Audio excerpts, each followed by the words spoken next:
ओम गण गणपतये नमः। ओम गौरीपुत्राय नमः। ओम एकदंताय नमः।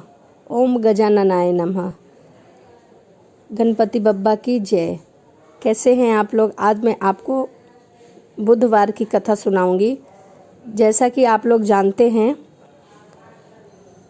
कि हिंदू धर्म में हर एक दिन हर एक देवता को समर्पित होता है।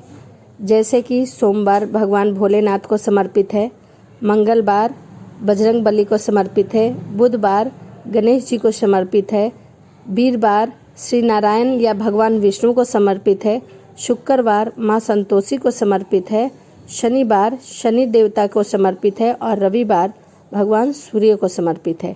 तो बुधवार यानी कि गणेश जी को समर्पित है, तो मैं आपको बुधवार की कथा यानी कि गणेश जी की कथा सुनाऊंगी। तो चलिए कथा को शुरू करते हैं।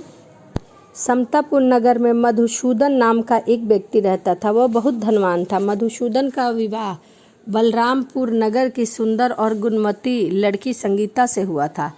एक बार मधुसूदन अपनी पत्नी को लेने बुधवार के दिन बलरामपुर गया।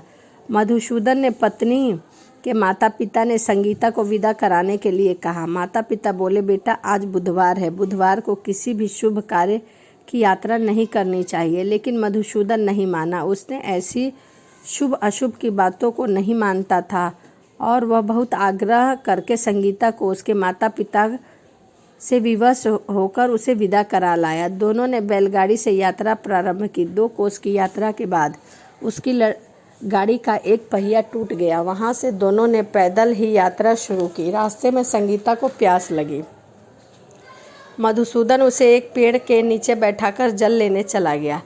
थोड़ी देर बाद जब मधुसूदन कहीं से जल लेकर वापस नहीं आया तो बुरी तरह हैरान हो उठी, क्योंकि उसकी पत्नी के पास उसकी ही शकल सूरत का एक दूसरा व्यक्ति बैठा था। संगीता भी मधुसूदन को देखकर हैरान रह गई। वह दोनों में कोई अंतर नहीं था। मधुसूदन ने उस व्यक्ति से पूछा, तुम कौन हो और मेरी पत्नी के पास क्यों बैठे हो? मधुसूदन की बात सुनकर उस व्यक्ति ने कहा, अरे भाई, यह मेरी पत्नी संगीता है। मैं अपनी पत्नी को ससुराल से विदा करा कर लाया हूँ। लेकिन तुम कौन हो जो मुझसे ऐसा प्रश्न करते हो?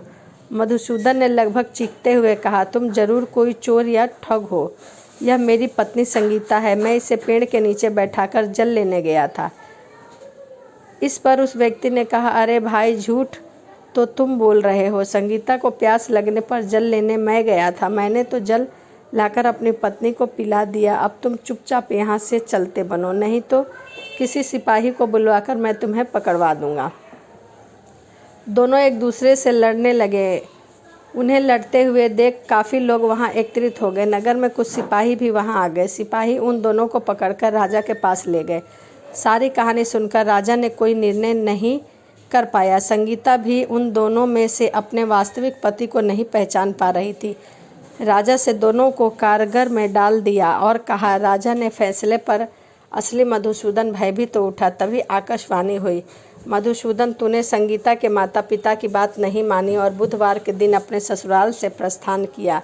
यह सब भगवान बुद्धदेव के प्रकोप से हो रहा है। मधुसूदन ने भगवान बुद्धदेव से प्रार्थना की कि हे भगवान बुद्धदेव, मुझे क्षमा कीजिए, मुझसे बहुत बड़ी गलती हो गई है। भविष्य में मैं अब कभी भी बुधवार के दिन यात्रा नहीं करूंगा और सदैव बुधवार को आपका व्रत किया करूंगा। मधुसूदन से प्रार्थना करने से भगवान बुद्धदेव ने उसे क्षमा कर दिया। तभी दूसरा चमत्कार को देखकर हैरान हो गया। भगवान बुद्धदेव की इस अनुकंपा से राजा ने मधुसूदन और उसकी पत्नी को सम्मान पूर्वक विदा किया। कुछ दूर चलने पर रास्ते में उसे बैलगाड़ी मिल गई। बैलगाड़ी का टूटा हुआ पहिया फिर से जुड़ गया। दोनों उसमें बैठकर समतापुर की ओर चल दिए। मधुसूदन और उसकी पत्नी संगीता दोनों बुधवार को व्रत करते हुए आनंद पूर्वक जीवन यापन करने लगे। भगवान बुद्धदेव की अनुकंपा से उनके घर में धन धान्य की वर्षा होने लगी। जल्दी ही उनके जीवन में खुशियां ही खुशियां भर गई। बुधवार का व्रत करने से स्त्री पुरुष के जीवन में सभी मनोकामनाएं पूरी होती है और व्रत करने वाले को बुधवार के दिन किसी भी आवश्यक काम से यात्रा करने पर कोई कष्ट नहीं होता।